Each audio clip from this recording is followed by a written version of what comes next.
Suivante. Est-ce que la science passe avant le mari ou la femme? Est-ce que la science concerne le mari ou la femme? Euh, Ça dépend de quelle science elle parle, en fait. Ça dépend de quelle science elle parle. Tout musulman, il doit apprendre sa religion. Donc, il y a des sciences obligatoires et des sciences surrogatoires. Si elle parle de sciences obligatoires, non, c'est obligatoire d'apprendre sa religion. Maintenant, qu'est-ce qu'elle veut par ça passe devant le mari? Ça, c'est des questions vastes, en fait, et qui sont pas précises. Parce que ça veut dire quoi? Ça veut dire que si son mari lui dit, s'il te plaît, est-ce que tu peux faire ça? Ou lui demande quelque chose, ou alors, par exemple, ses enfants, c'est l'heure de manger, etc. Elle dit, moi, je ne fais pas à manger, laissez-moi tranquille, je dois apprendre les trois fondements. C'est ça? Si elle veut ça, on dit non, mais ça. C'est pas ça. Si elle dit ça, si c'est ça qui est voulu, on dit non. Fais ton devoir envers ton époux, envers tes enfants. Ça, c'est ton devoir. Et, Inch'Allah, ne t'inquiète pas, ma sœur, quand tu auras fait tes obligations, tu trouveras du temps pour apprendre ta religion.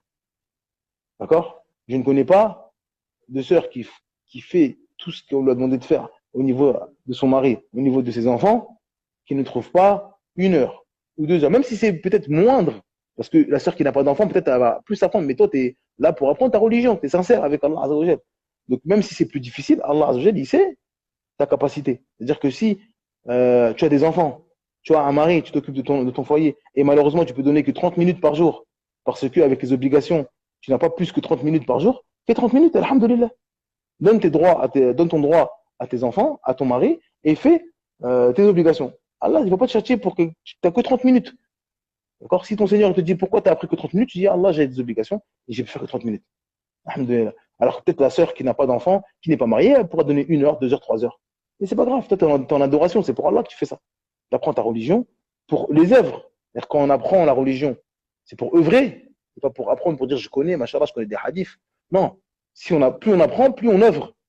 Et parmi les œuvres, bah, il y a les droits qu'on donne à Allah, les droits qu'on donne à son époux, les droits qu'on donne à ses enfants, les droits qu'on donne à ses parents. Donc ça fait partie de la science.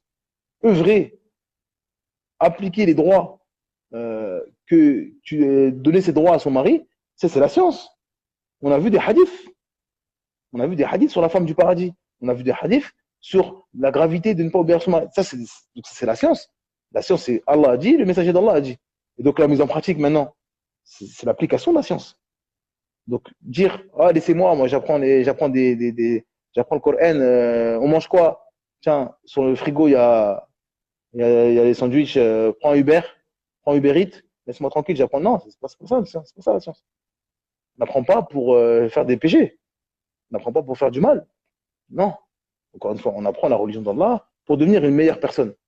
Et Allah Azzawajal nous a dit comment devenir des meilleures personnes, une meilleure femme, une meilleure mère, une meilleure fille envers ses parents, etc. Une meilleure musulmane de manière générale.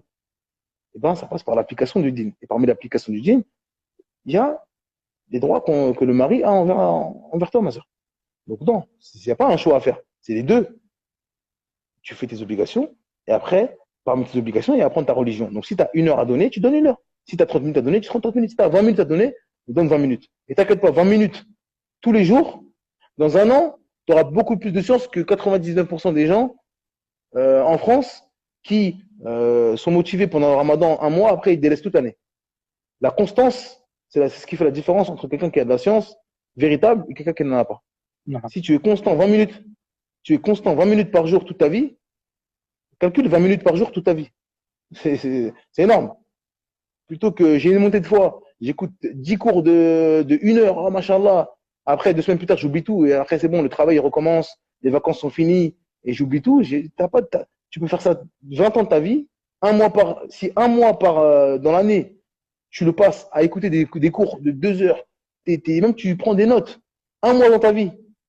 Et après, pendant un an, tu fais rien, tu vas ressortir au bout de 10 ans, tu n'as aucune chance. Alors que si tu donnes 15 minutes, 20 minutes, quand tout le monde dort, ou quand les enfants sont à l'école, 20 minutes, tu apprends un verset, ou tu révises, tu lis un tafsir, n'importe quelle chose de la religion. Tu avances comme ça dans ta religion, tu regardes une petite vidéo profitable, tu prends des notes. 20 minutes par jour, fais ça pendant 2 ans, tu verras.